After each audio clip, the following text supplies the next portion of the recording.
what the theme and the topics are, mostly because that was part of what we were trying to figure out in these first few episodes. But something that I can now confidently say is a podcast that usually has the topic of current events, but generally things that can relate to late millennials and older Zoomers.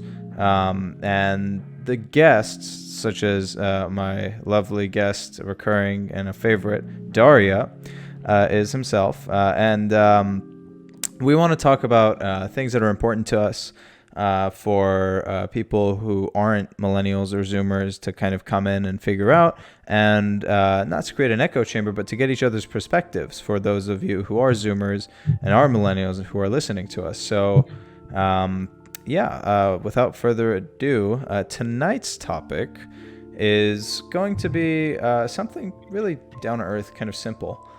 It's about how engaging in small independent tasks, chores even, obtaining certain privileges such as the driver's license, being able to drive, being able to vote, being able to drink, even rent a car, let's say, how these are formative in young adult life. And so I think it'll be an interesting one tonight. So I have actually a couple of notes here from Monica, just to let you know, Daria. So those can be addressed at any time. But did you have something you wanted to say first? Yeah, I have a perfect slogan for this podcast. I wanted to throw it by our listeners. I haven't heard this before, so I'm excited. Let's hear it. I'm very proud of it. I came up with this, or I think I did at least, with this fantastic neologism. Neologism? What is it? How do you pronounce that word? Neologism, I think. Neologism. Yeah. I said, Kia Joon, the podcast for Zoomillennials. Oh, I like that. A little generational couple name right there.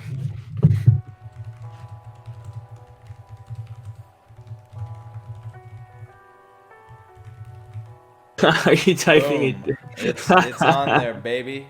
Oh, that's silly.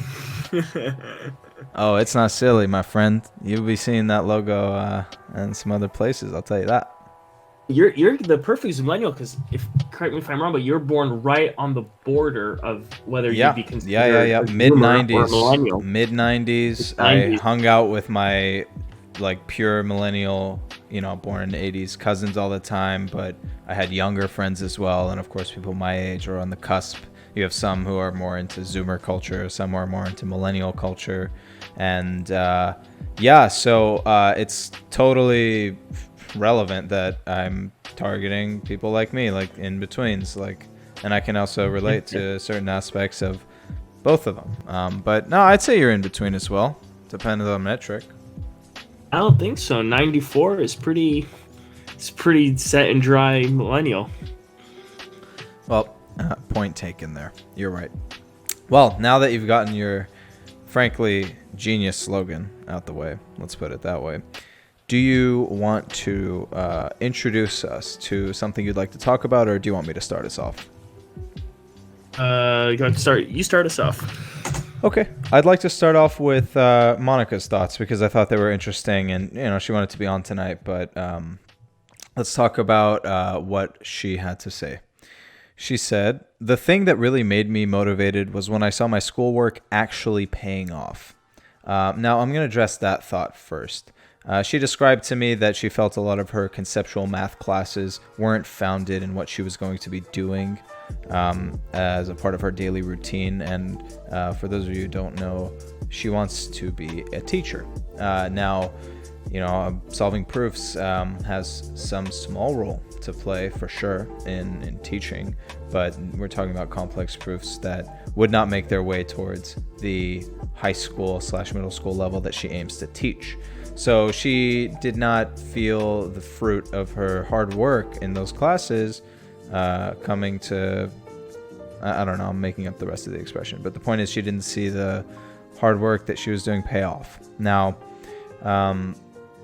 she started taking specifically education courses. And of course, these applied much more heavily to what she was eventually going to be doing. And before our little quarantine was, well, not little, our quarantine was imposed, she was substitute teaching, and she was putting these ideas in practice. They taught her basically how to speak properly to students.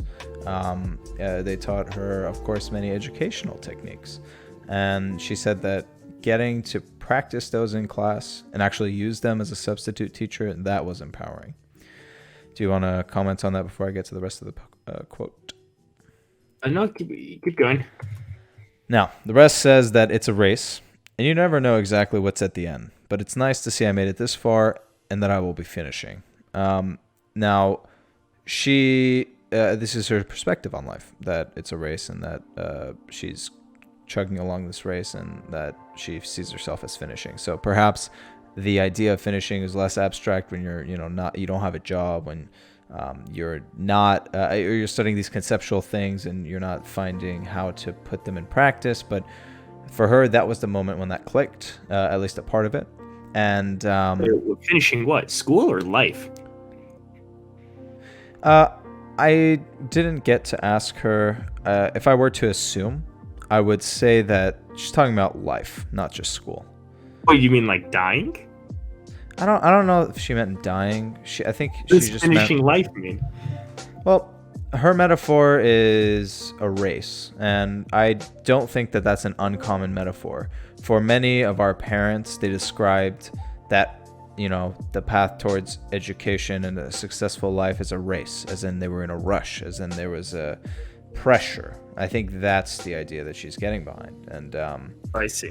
When she says finish, I don't think it's that deep. I don't think we're talking about death. I don't think we're talking about something as simple as finishing school either. I think she's just saying that she's competing in this race. She was kind of running. She didn't see the end in sight. And again, I don't mean to use the word end as in like death, but she sees the light at the end of the tunnel. I think that's what she's trying to say here. I see. Okay. So, finally, a lot of things that clicked with her were when she started saving money and when she started setting up a routine.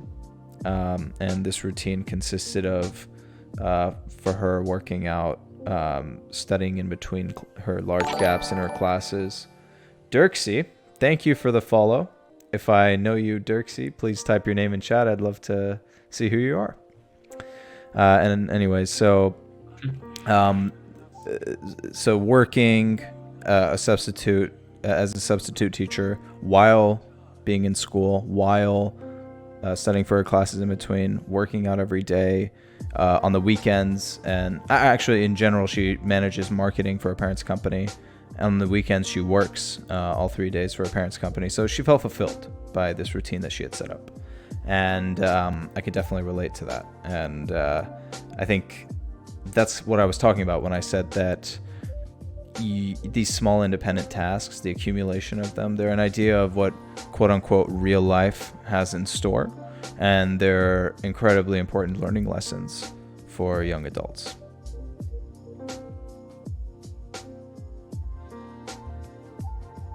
Oh, is that it? That's Monica's perspective. Any comments on that? Yeah, sure, a couple. I mean, well, maybe I'll start with the last thing you said. I get this idea about creating a routine that brings you fulfillment, especially in our Corona days, where time can seem to go either really, really quickly, the days all jumble and mixed together, or time seems to be going really slowly because you're bored or something. But in general, this idea of creating your own routine for fulfillment, and you also said it's a learning lesson. Yes. For young adults. Yeah, I kind of like this. Kind of like this ritual as a rite of passage, right? If you can do this, you can tackle on bigger tasks and things like that, like children, or civil duties, civil responsibilities. Sure. Yes. which I think young adults, we have a very tough time with, since we are changing since a lot's changed in the past 20, 30 years. I think that we're at an unprecedented time where I think the youth want to change the world more than they used to want to. So I think the last part of that I caught on. You think the youth didn't want to change the world as much in the past? No, I think like in the 60s, at least in the States or everywhere else, yeah. I mean, they definitely did. But I guess what did I mean by that? I meant that I guess we haven't seen this kind of desire to change things, change minutia, right? Like voting locally or get my congressman this, my congressman that. I feel like in the past there was kind of like some apathy towards society. You either just joined it or you didn't, and that now in our time, we seem to think we have the youth, I think, are kind of coming to this idea that, like, we need to be more active participants in society. So what I'm trying to get at is, as young adults, sorry, the chat threw me off. Oh, sorry about that. Well, I don't know where I was going with that. My bad, Kia. I just kind of went on a rant. That's fine. There. No, it's fine. I didn't mean to harp on that point. I was just curious. But, well, I guess I can start talking about... What's up, Denny? I'd love to have you in chat. If you have any input, let's hear it. I'd love to include your comments in what we're talking about. Now, I think we can continue with what I wanted to talk about at first. I think the first moment that I felt this was having the privilege of getting a driver's license and driving around, frankly, driver-centric city. So when you're a dependent in a city like Los Angeles and you don't have a car and you're inherently relying on someone else to get you to the places that you want to be and do the things that you want to do. So I think that in the process of being able to drive around, that was huge. For me specifically, all of my friends lived across town. I think you probably experienced something similar. And being able to say, I don't mind the drive.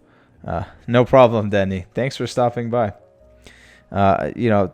I don't mind the drive. I'll go that far. I don't want to put that burden on my parents, though, So it helped in being more social. It helped in doing more things that I wanted to do that I felt, okay, maybe I shouldn't ask to have me driven to, I don't know, Santa Monica because it's far or something. But so to me, it just opened the door for more activities, for more socializing.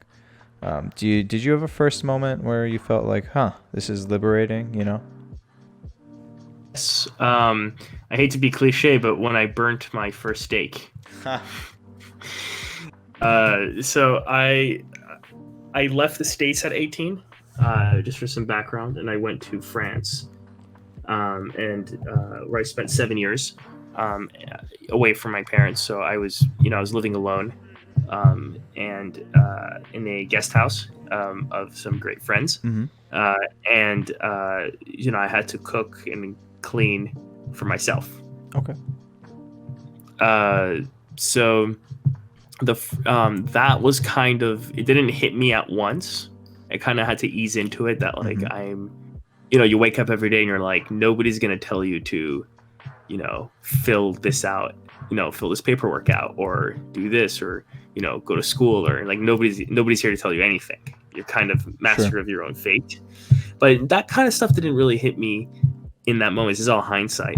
When it did hit me was when I was starting to get hungry and I went grocery shopping, And I bought all this stuff, and I was like, I don't know how to cook any of this. I never learned how to cook any of this food, That's good. But I was like, how fucking hard could it be? Can I give a little context? When you live with Middle Eastern parents, you're not cooking. They're cooking. They make the best food. Like, let's just put that out there.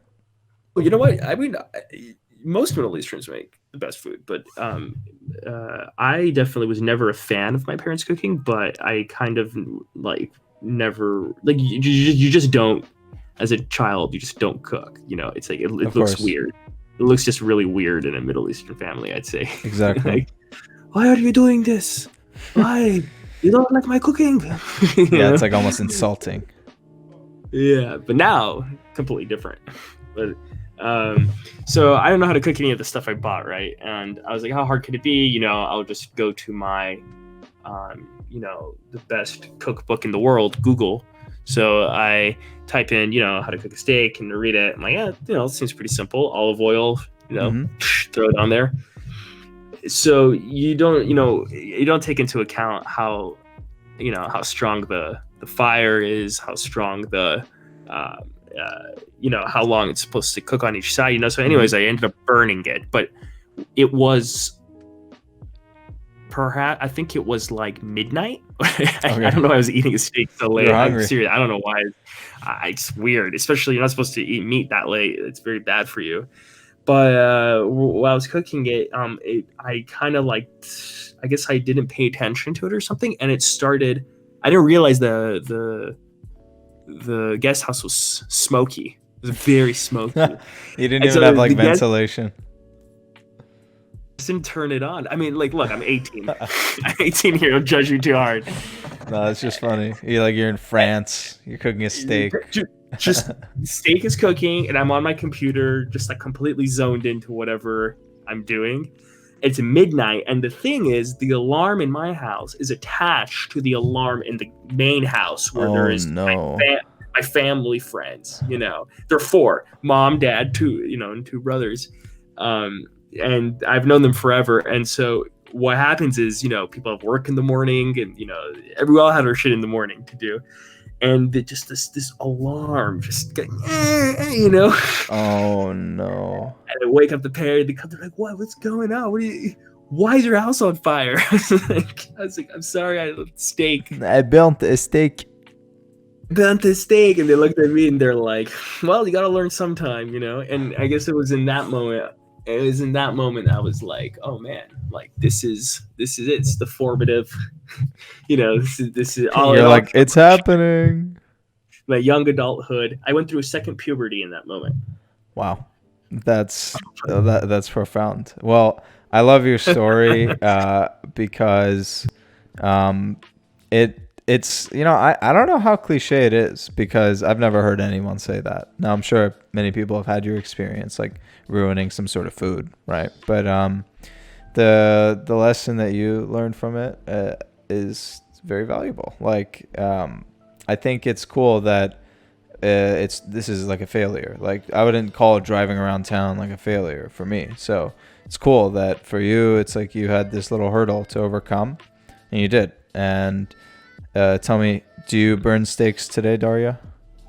I do not. In fact, very soon after, I graduated from steak to rabbit. Yes. Wow. Are you serious? But yeah, I'm serious. I made it once, but it's a bitch to make. It takes an hour. I didn't know that. I never made it again. I was like, that's the one and only time I do it. Is it a French dish, or just you just made rabbit? French dish, yeah. But I just want to tell any vegetarians or vegans out there, today I am a lot wiser, and I am veering towards your side. So there is no more steak or rabbit. I'm still guilty of having chicken from time to time. So yeah, funny enough, I made my first tofu stir fry today. So you know what? Talk about formative experiences. Becoming an adult and having a healthier diet and replacing your meat with tofu. Yeah, actually that transitions really well to what I wanted to talk about, my gym routine. Right now, my gym routine is slightly different from what it was I don't know, 2 months ago, a month ago. But I think getting active is, I mean, it's not underrated, but the importance of it is so high. We all hear that living a sedentary lifestyle is terrible for you. Like having no activity per week, that's really bad for you. We all hear it. Well, I'm not here to preach that, hey, get up and go run, like blah, blah, blah. You know that. Whoever's listening, you know that. What I want to preach is, and again, I'm sure many people know this, has tremendous mental health benefits. Not just in terms of, it'll mitigate some of your anxiety or stress, or if you're depressed, it might make you less so. I'm not talking just about that, but in terms of productivity, I think setting a fitness goal is really, well, it's not simple, but we're humans. We're built to be fit, in my opinion. Genetically, as hunters, back in the day, we killed animals by outrunning them. Our endurance was the best in all of the animal world. So that's what I mean by we're meant to be fit. Now, putting that aside, something that I think is innate is being fit.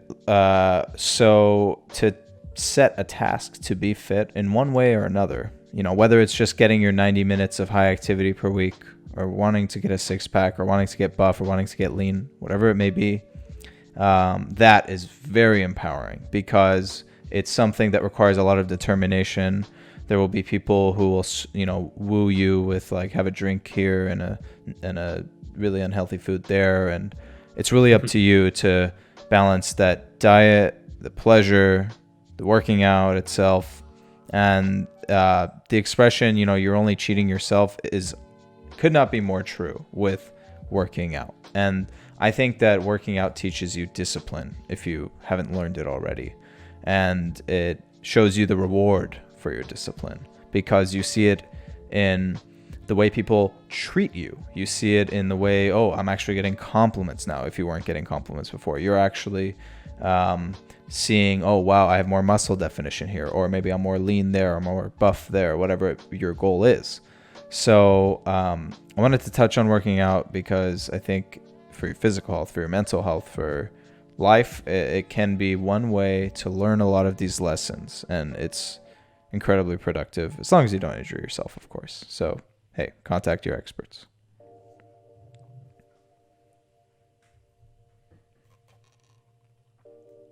You want me to? Well, you don't need to comment on that necessarily if you don't want to, but do you want to share something else? Like, there's a lot I have to share, but I don't want to like hog the mic. Oh no, no, go ahead. Go ahead. I think you kind of said it all there, fitness-wise. I'm not such a fitness guru, so. Sure. Now, I wrote some of my talking points down because I knew I'd get sidetracked if I don't. Yeah, so I guess I should have gone in chronological order, because I didn't start this intensive gym routine, when I was 18. I had sporadically had some sort of experience with fitness prior to 18. My real foray into it was when I was 20. But we touched on driving. I think on-campus housing, that is a big one, because not living with mom and dad means mom and dad won't do your laundry. It means your parents aren't going to cook for you. It means they're not going to tell you what to do. It means basically you have no one watching overhead. And if you have helicopter parents who still watch overhead when you're away from home, I'm sorry, that's tough to deal with. But for those of us who don't, it's up to you to start to take over. Hey, I'm not in the passenger seat anymore. If you were, you're definitely in the driver's seat now. You have to decide, how do I manage my time to study, to party, to do nothing, to do a hobby, to do a club activity, to do something productive, to do something not productive, essentially. And I mean, I've been guilty of abusing my free time, doing way too many unproductive things. And I'd argue you can be guilty of being too productive, of not enjoying life, of not making connections, making friends, of not sort of letting loose. So basically, I think that getting out of your house is one way to become yourself, because you don't have your parents' image in front of you. You don't have your, maybe, I don't know if you live with relatives, if you have a younger brother, older brother, you're away from your family.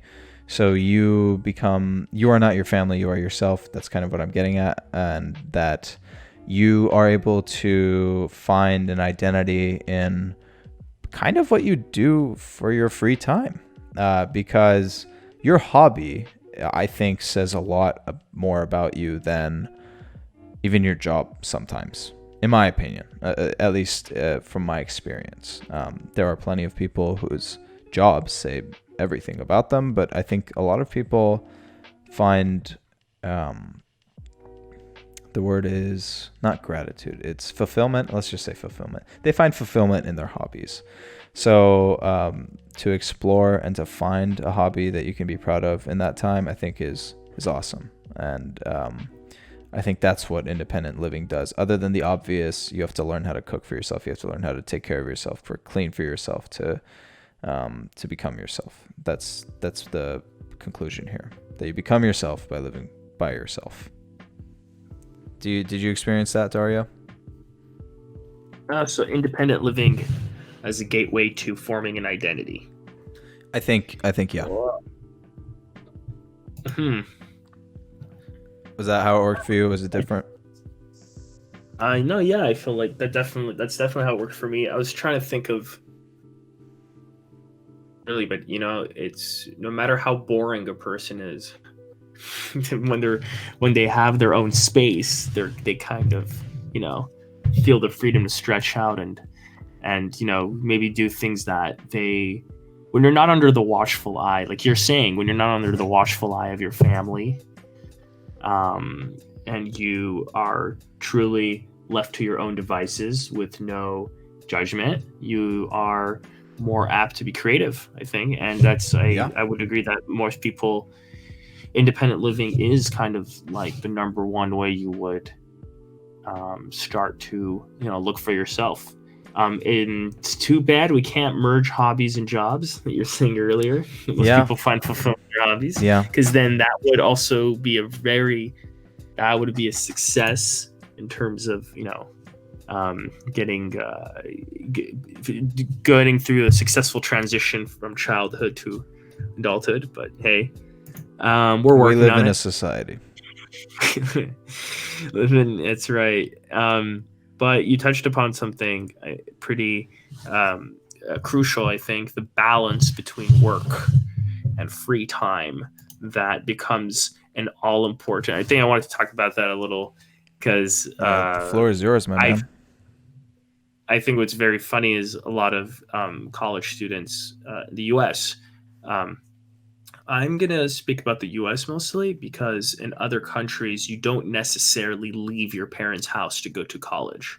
So for any future listeners out there who might not know this, in Europe, for example, the trend really is that you go to high school in the same city and you go to college in the same city. Even college. Even college, yeah. Very few people I knew, and this is my personal experience, but I'm sure the statistics will back this up, but very few people actually leave their town relative to the people who stay. There's a lot of factors to that. Cost. Europeans, for example, don't pay that much for a university, excluding the British. Excluding the British, but the rest of Europe, they don't pay that much. So you can not, it's already hard enough to keep an apartment in one city. You can't get your kid in one.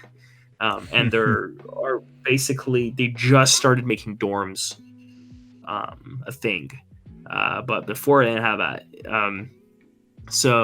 What was I saying? Oh yeah. So I feel like a lot of the kids, when they go in the US, when they go to college, halfway across the country or even on the other side of the country, right? I think the number one, one of the big reasons people drop out of college, right, is because they can't achieve that perfect balance between work and play.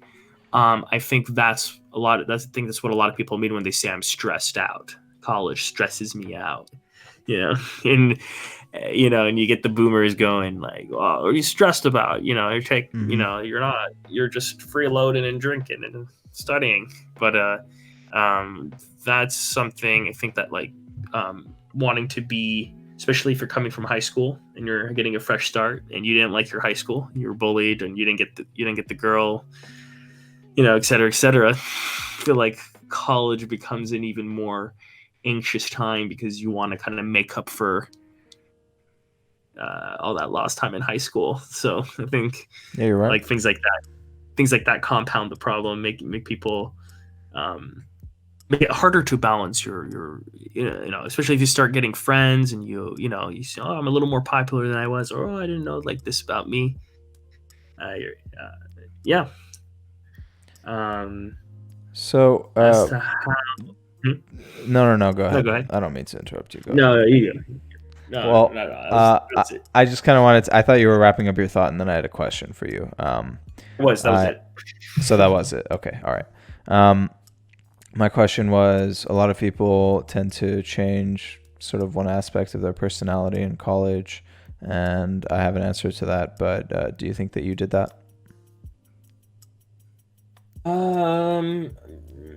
Did I change an aspect of my personality? Not necessarily consciously, but do you think that, some part of you changed and you noticed it? No, not at first. Not for my first 3 years, I'd say. Okay, so what happened I don't know, after? It was very strange. It's mostly that I kind of had the in-between experience. I didn't have a European experience and I didn't have the college experience, let's say, because I was living by myself, completely independent. So not with my parents, not in the same city as other European kids were. But at the same time, I wasn't in a dorm, right? I was in a city. So I experienced you feel like an adult.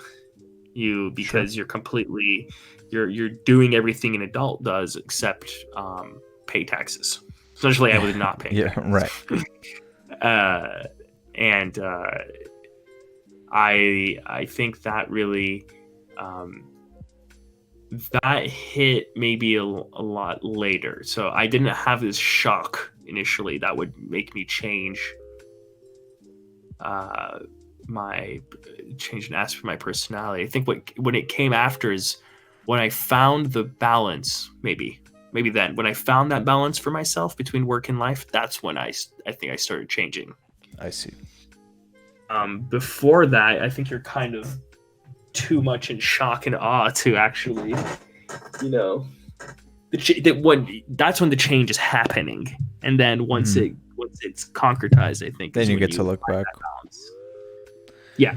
All right. Definitely. No, I wanted to say something to the effect of that, actually, that looking back, I can see how I changed. But in the moment, there was one change that I did catch myself. So this is what happened. So I lost 30 pounds in my third year and started getting compliments. And all of a sudden, some guy who I hadn't heard other compliments other than from his family, that, oh, you're handsome, this, blah, blah, blah, how a Middle Eastern family is. Then you start to hear compliments from other people. Then, you gain a certain kind of confidence. And I think I took that one step too far. I became a little arrogant, a little cocky. And my friends, not my friends, but my roommates started pointing that out. And I was like, nah, what are you talking about? And then I eventually got in a relationship and I started noticing it. And I was like, oh, okay. And now since then, I've been more conscious of that. And I'm definitely not, I'm not like how I was before. But I think that was interesting that you can make a positive change, such as, I don't know, losing weight. But then that, these newfound feelings, like you said, you're in the moment, you're kind of in awe, and whatever happens, and maybe you're not conscious of it. So yeah, looking back, I was a little cocky, and I'm hopefully not so much now. And another change I wanted to say is that I made it my goal when I first went to college that, hey, I'm going to be really extroverted and try to make a lot of friends. And somehow it wasn't clicking with the campus culture and like the people that I would try it with. And I wasn't, like at first I thought, maybe I'll try some fraternities, but it didn't end up working out. So I shifted my view there from trying to be like a total extrovert to more of like an extroverted introvert. So like an introvert at heart who's just extroverted for an introvert. Those are, I think, the two biggest things I noticed, other than the whole cockiness thing. I think I think maybe coming into your own is definitely getting, facets of both. You become extroverted and an introvert at times. Yeah. Like staying in on rainy days or things like that. No, for sure. But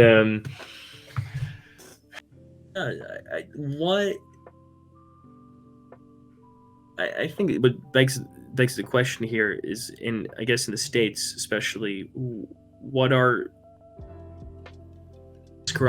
you think are some prescribed, like, imagine, do we ever have the choice not to become full-fledged adults or young adults? Yeah, I don't definitely. I don't Well, I wouldn't say so. I think that, like, even if you end up at 40 living in your mom's basement, playing World of Warcraft, there is still some kind of governmental agency that comes after you and that asks you for this and that. Well, I actually wanted to bring up like kind of examples like that, but even to get a step further, if you remember, I said, for those of you who don't have helicopter parents, right? If you have those helicopter parents, I've seen posts on Reddit, I've heard anecdotes from friends of friends, I've had one friend who's in this situation. Their parents are so restrictive that they either are not able, like literally not able to become themselves, or they have to deceive their parents to become themselves. It's like really, really like abusive relationships, right? Now, I think those are examples of ways where you're not like fully able to become an adult when you're being held back, either arbitrarily or by, let's say, someone like parents. Just to touch on your example of living in your mom's basement, as Middle Eastern kids, we have a beautiful what's the word? Backup. Point is, we have something to fall back on. Blanket. Yeah. There we go. Sure. And that is that our parents are kind, they're accommodating, they want to see us succeed, but at the same time, they're like, you're my baby, how could I ever kick you out of my house, right? Kind of something like that. And I know this doesn't apply to every person, but for those of us who do have that, I think it's really easy to stay a kid, or even revert to being a kid, even if you had that experience of independence from college. Suddenly, parents are cooking meals, washing the dishes and the laundry, and you don't really have to go work out because you're not really going out to see anyone anymore, and you don't have to really get a job because they're paying for you. Like, let's say you're under that sort of situation. I think that circumstance would foster like childlike behavior. You would not really, you would either regress or not fully become yourself under that scenario. Don't you think? Would you argue that person should get kicked out? Well, I agree. For sure, 100%. But I'm just saying, under that scenario, you're not really becoming an adult, are you? No, you're not. That's kind of your fault, though. Like, you don't have the excuse of helicopter parents, right? So. Oh no, it's definitely on the kid, on the young adult to say, hey, enough is enough. I need to be responsible for myself. That's definitely that. Those are my least favorite kind of people. I gotta tell you. That's why, because the helicopter ones, I just pity. You know, my cousins are like that, so I pity them. But like, but you know, if it's up to you and you completely regress, that's just, I don't know, ooh, that's cringy. No, I couldn't agree more. It sucks because you're probably dying inside, which is horrible. It sucks because your friends start perceiving you differently. Your family starts perceiving you differently. Your extended family as well. It's nobody's happy for you. Even you're not really happy for yourself. I don't know anyone who's in full delusion. Well, first of all, I don't really know anyone like this, but I couldn't imagine you could be in a full delusion and think that's okay. You see So this. Go ahead. What would get you out? What would set that formative? Oh, really simple. Bye. We're not supporting you anymore. Kicked out of the house. You'd be forced into it. Oh, say that's that there too. Like, they're not. Listen, I think that's ultimately something that you would flesh out with a therapist. Oh no, I got an answer. Oh, go ahead. No, I got an answer. Better than a therapist. Way more. All right. Just as costly. A partner. If you find someone, if you are, if you're that person and you go out and then you fall in love and that person for whatever reason falls in love with you too, I think most people find motivation, sadly enough, when they don't have it themselves. Most people find it through others. So I think that's what sets the late stage formative thing into full gear, is I need to become an adult so I can be with this person. Dude, that sounds like a plot of a Hallmark movie. I've heard of toxic relationships. Have you? I'm definitely sure there are relationships where the partner is probably in a similar situation. I'm thinking more like rom-com, not Hallmark. Okay. He 40-year-old virgin. Yeah, exactly. What does she see in him? But he's the underdog. He has the potential. Is that? I mean, or vice versa. No. What okay. does he see in her? Okay. No. Yeah. That would do it. I think equally as expensive. Was that some kind of boomer joke? Anyway. It was a boomer. You got it. Yeah. No. That's some. Yeah. I hated that. Anyway. I love it. Because you always hear that. Why does the man always pay? Like what? Anyway. Whatever. But no, I think that is an interesting topic, right? It's like what gets you out of the pit? Hey, someone watching, the one person, right? The one person watching could be in that pit. How do you get out of the pit?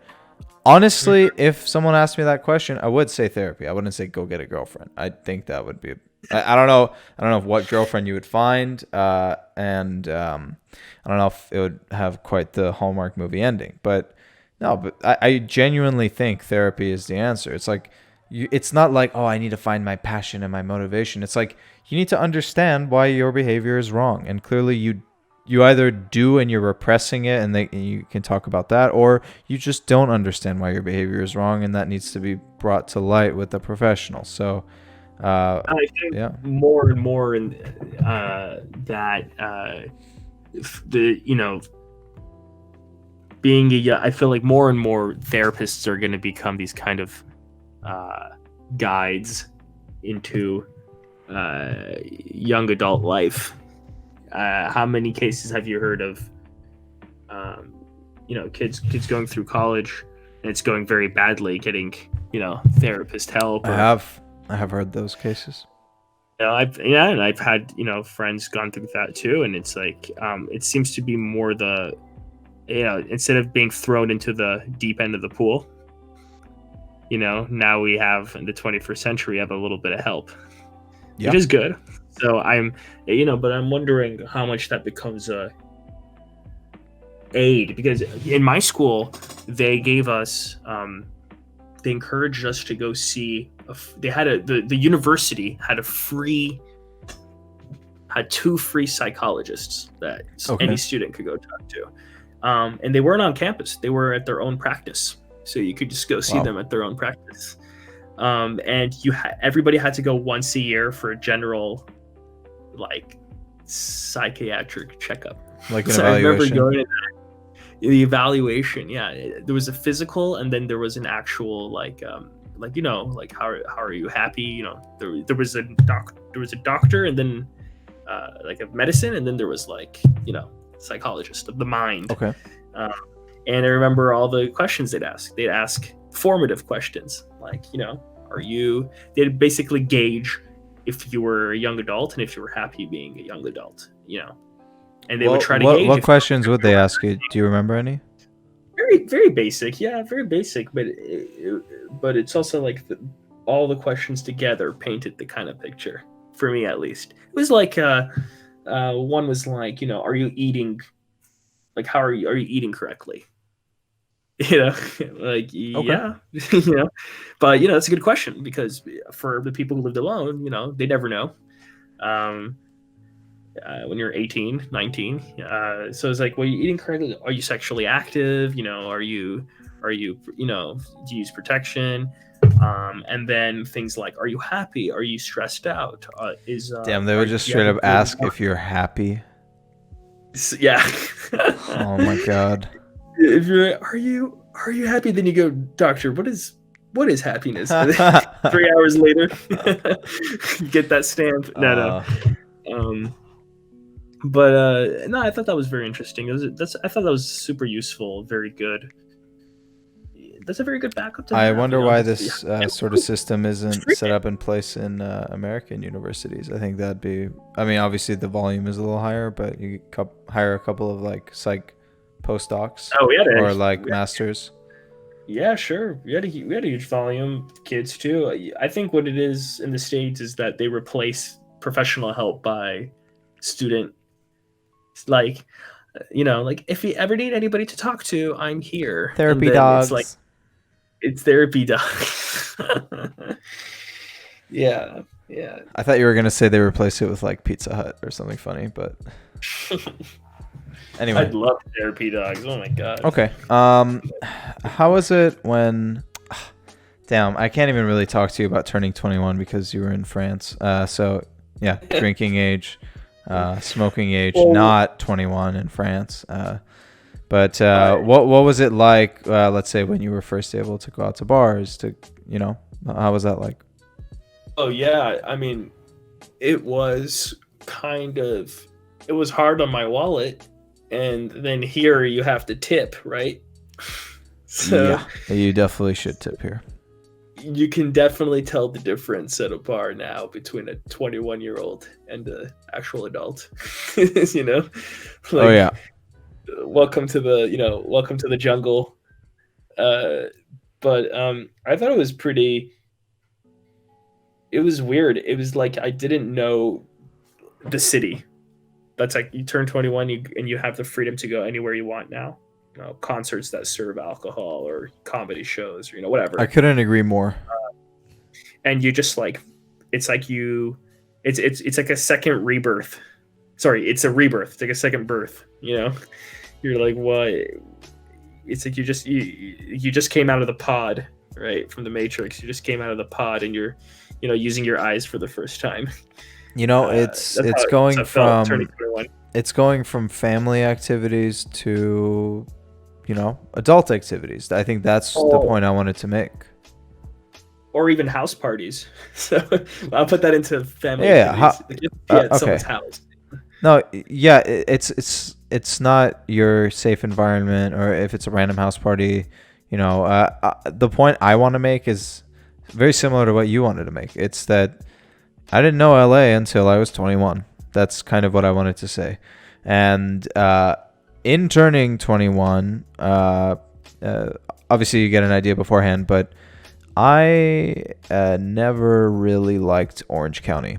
And it wasn't because of the lack of bars or anything before I was 21 or even after I was 21. I just felt like the city, you have your apartments, you have your business centers, you have your shopping plazas, and the university, and that's kind of it. And it felt like it didn't have any character. It's like you don't really understand what it means when a city has character when you're not 21, I think, because you're not able to see all of the city like you were saying. Now, I think there are entire neighborhoods of LA that I just didn't know existed that now I frequent often. I'm thinking East LA. Now, of course, being far from it has something to do with it, but these are now some of my favorite places to hang out in Los Angeles.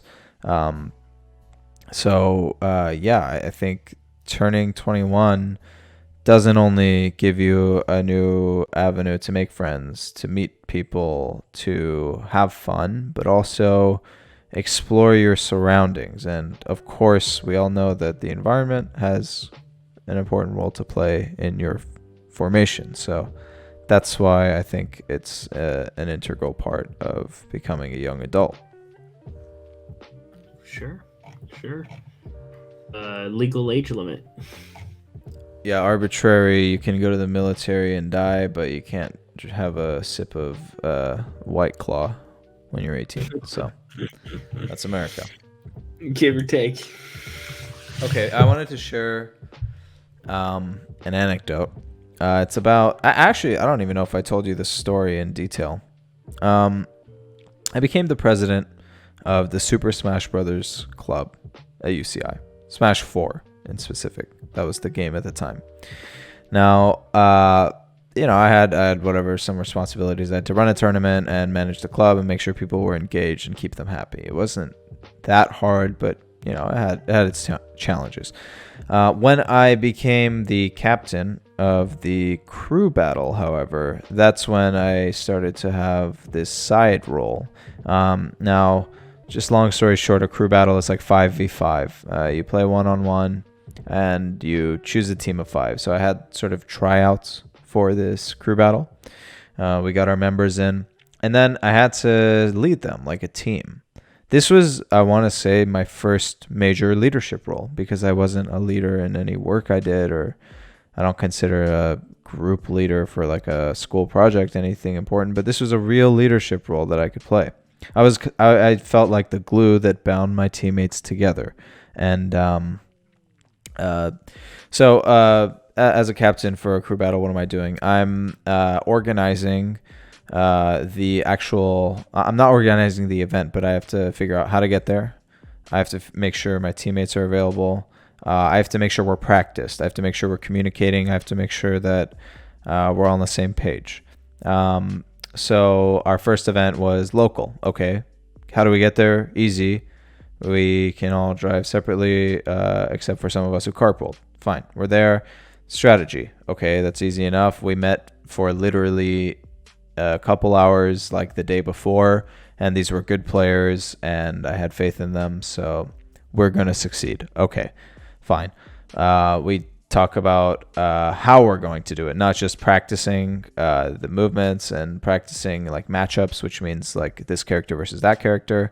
Now we're going to talk about a vision, and that's where I would say I was carrying most of the weight of the like my role was really to give that vision. It's like, okay, well, this is our strategy. This is what we want to do against this team because they have this weakness and we have this strength. That's, I think, what I was good at. Now, we ended up getting first in that small qualifier, but I think this is the cool part of the story, and it obviously has a nice ending.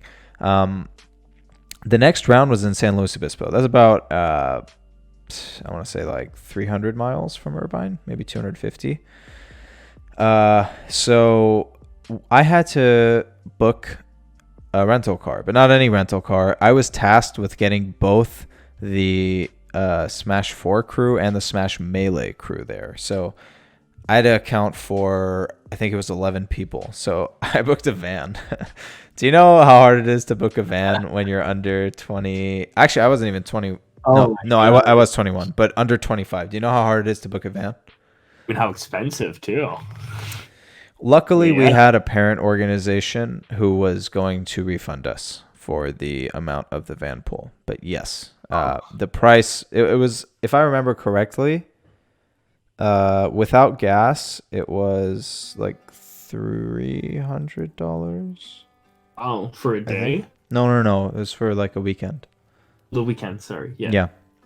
So maybe I'm misremembering. But There must be paperwork, the legal side. The liability. But I'll tell you, no, there's some interesting twists in the story. So I get the van, and we get everyone in the car, and we, pack it up. Everyone's buckled in. I tell them the rules. I'm like, look, guys, I love you. You guys are awesome. No standing up, no unbuckling your seatbelt. Please don't distract me, and let's have a good time. Something like that. We get on the freeway, flat tire indicator. All right, so I'm already angry. I'm like, this is a horrible start. And this is at what time is this? This is in the morning, right? Oh. I think. Sure. Yeah, it's in the morning. Yeah. Okay. No. It's at night. In fact, it's late at night. It's like 8 o'clock. So we're starting off this journey at 8 p.m. So 20 o'clock for you Europeans. So anyway, we go to the gas station to pump air. I'm like, okay, luckily I'm good with cars. I know how to pump air. So I read the tire pressure and it's like 70. I'm like, what? Because normal car tire pressure is 35. So I'm Googling, I'm asking the guy at the front of the clerk, is this supposed to be 70? He's like, yeah, it's a truck. They have higher tire pressure. I'm like, okay, makes sense. I look it up. Sure enough, fine. I try calling the rental company. They don't answer. They're out for the day. And I'm starting to fill it with air. After like 4 minutes, it's gone up 1 PSI. It makes sense. It's high pressure, and this is probably not built to go that high. We end up spending like 30 minutes there just filling one tire with air. And I'm worried that this is going to happen again during the trip. Now, luckily, their spirits were high. We had just started, and they got some snacks, so it was okay. We get to the hotel, which I had previously made a reservation for all of us. I'm not kidding you. This was the nicest motel I had stayed in. There was room for 7 of us in one room. Like, there were 2 king-sized beds and a pull-out. It was crazy. I couldn't believe it. And it had, like, a full bath. I was like, this is a motel? Like, this is awesome. Anyway, so... we get everyone in there. I'm like, you guys set your alarms for this time. I'm going to come get you because, again, I'm responsible for Melee's transportation as well. So, all right, it's time to wake up in the morning. They're Smash players, so they all sleep in, and they don't listen to my alarm. Whoever's up comes and gets breakfast with me, which is free continental breakfast, which means it's not very good, but it'll do the job. So we get breakfast. I rally the troops. We head to the tournament. Long story short, we did well. We got second place, so we moved on. Melee got eliminated, so their spirits were a little lower. At the end of the night, they were stalling very hard. I kept saying, hey, let's get some food and then let's go. I don't want to be tired at the end of the night. This was like 8 p.m. and we hadn't left yet. These guys stall so hard that we want to leave at 9:30, basically. We're ready to leave at 9:30. Last minute, this Melee player says, I got to use the bathroom. He goes in the bathroom. Daria, I kid you not, for 30 minutes, he was in there. 30 minutes, he's in this bathroom. And I asked his friends, I'm like, is this normal? He's like, yeah, he just sits in there for forever. I'm like, can you tell him to hurry up? And then he comes out, no apology. I'm pretty sure he didn't wash his hands. Whatever. Smash players. So I get a coffee, which I normally don't drink. And I'm like, I don't know how I'm going to do this drive. And to be clear, nobody else is supposed to drive that car, that van. So I'm like, I have to do this. It was my plan on my way to stop by my house to pick up some some fresh clothes, I think, or whatever it was. I had to pick something up from my house, which is on the way. So not even like 30 minutes into the journey, my eyes are heavy. And I'm like, okay, I just chug the coffee and I'm better for another 30 minutes, but then I'm tired again. And I was so bad that I pulled over on the side of the road and I debated napping or not. I don't know why I didn't nap, probably because I had everyone in the car, but I told my friend Brian, please drive to my house and I'll drive from my house to Irvine. And that's what happened. He had to take over and he had to drive. And I felt really guilty about that because I knew if anything happened, I'd be in really big trouble and I'd be liable as well. So I was, I fell asleep. I wasn't stressed at the time, but I knew the decision I made was potentially dangerous. Luckily, I trusted Brian and, everything went smoothly. I get to my house. I take over. I'm immediately tired after taking like an hour and a half nap. and I'm like, this is bad. But I powered through it. I had gotten some coffee from home, and my eyes were really heavy by the time we were exiting, but I got everyone there safely, luckily. The next morning I returned the van, whatever. And then now we're off to Boston. I had to book the hotel in a different city. I had to book basically like food. The transportation was easy because it was a walk across, and I had to coach them at the same time. Long story short, we got second place, and I talked to like the manager at the front desk to hook us up with like a nice room because we were so many people. But I like snuck them in one by one because you're only allowed to have so many people in a room. So it was really funny that I pulled like some trick my mom would do by asking for a room upgrade and then not telling them exactly how many people we have in there. So we fit 7 in like this deluxe suite. And like I made a makeshift bed out of 2 chairs. It was really funny. So bottom line, why did I tell this story? I think there were a lot of hurdles that I had to overcome. There was a lot of extra responsibilities that I took just by being the captain of this club and booking these hotels, these flights, being in communication with the esports arena, getting a partnership with them, which is why I have a jersey to begin with, and why UCI is now the only school in the country to have a Smash Bros scholarship. All of these things I feel like were shockwaves of my my time as captain at UCI. It's like I didn't have to try so hard at this crew battle, but I did, and I wanted to make a name for UCI, and I think it worked out for the better. And it's something I'm proud of. What is a Smash Bros scholarship at UCI? They pay for half of your tuition if you make the varsity crew battle team. Yeah. What? Now imagine my face when I'm saying I could have had half my tuition paid.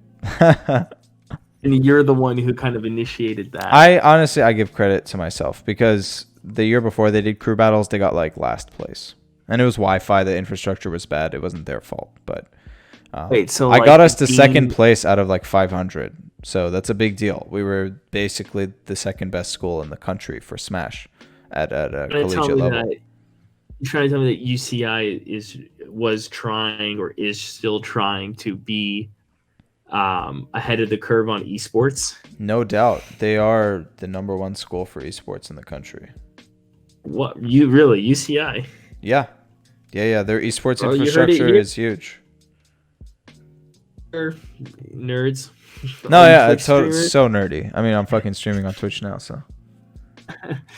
That's pretty cool. I gotta tell you, that's pretty cool. Yeah, imagine telling a boomer that they're gonna freak. Oh, for sure. But like, that's my experience, if there was one that I can talk about from UCI, like my best experience, you know.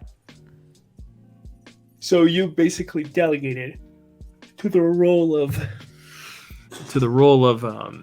your dad. Your dad, Kia, right there. Hey, dads have responsibilities. You were, yeah, that's pretty cool. Was there anybody, out of curiosity, was there anybody older than you on that team? Many. Yeah.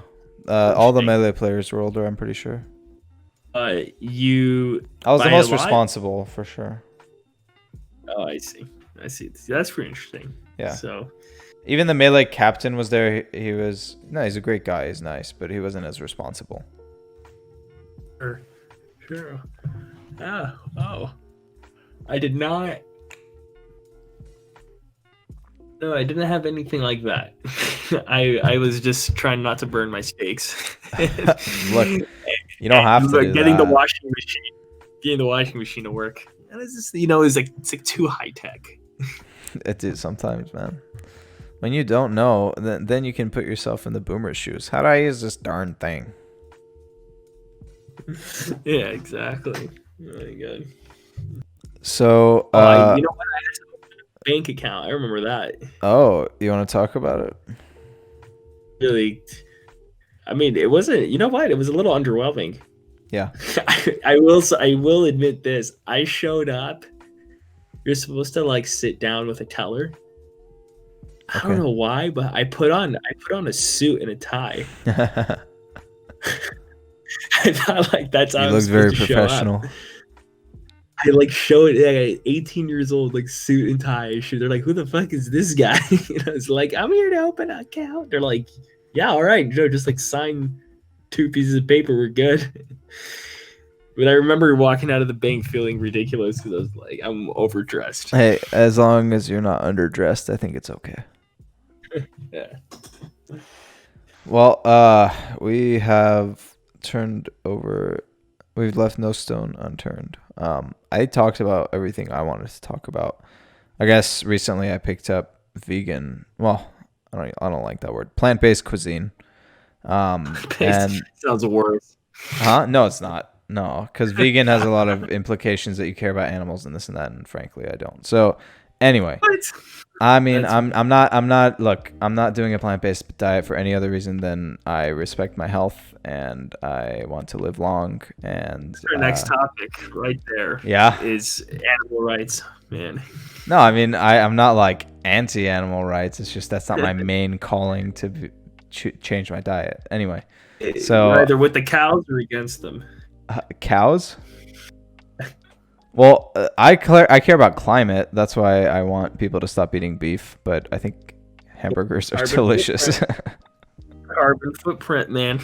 Yeah, cows got to go if we want to live in this world. I think that's ultimately. I'm saying all this, but this is coming from the guy who was cooking a steak not too long ago.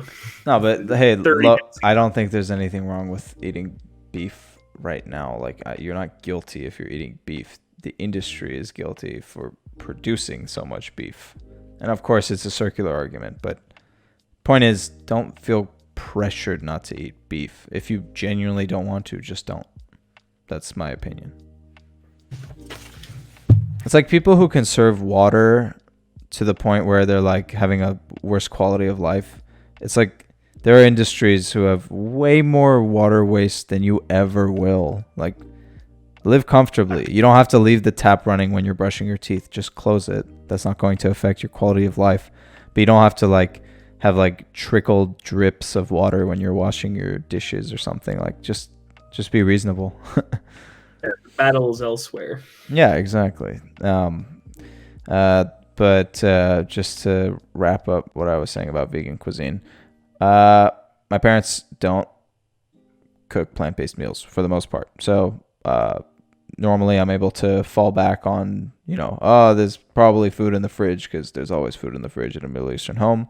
And now it's a lot less of that. It's more I'm responsible for almost every meal I cook in the same home as my parents, which was not the case before. So, that's good. It's a good lesson in like managing your time, make sure you have the right meals, like plan out your portions, and at the same time I'm in control of my nutrition. So it's a slam dunk there. So, I think I want to give like a call to action. It's like if you had to do one thing, in my opinion, it's like create a diet with a professional and perform a workout routine created by a professional as well. And I think that is a tremendous quality of life upgrade. And I think that's an incredible way to become productive. Any call to action, Daria? I will tell you what a friend told me that Mao said.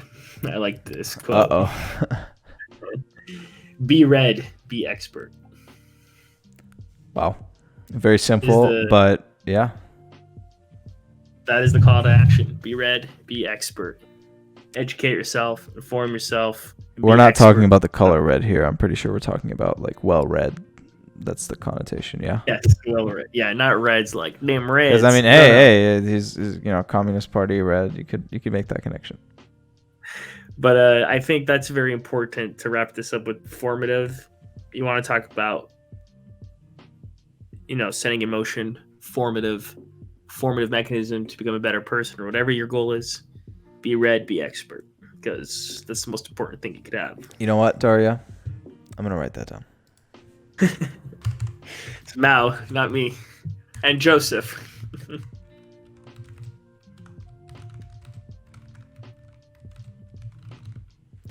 You got it. Be read, be expert. Mao, Joseph, and Daria. So I think with that, we're ready to wrap up tonight's stream. Thank you, Dirksy, again, for the follow. Denny, Love to have you in here.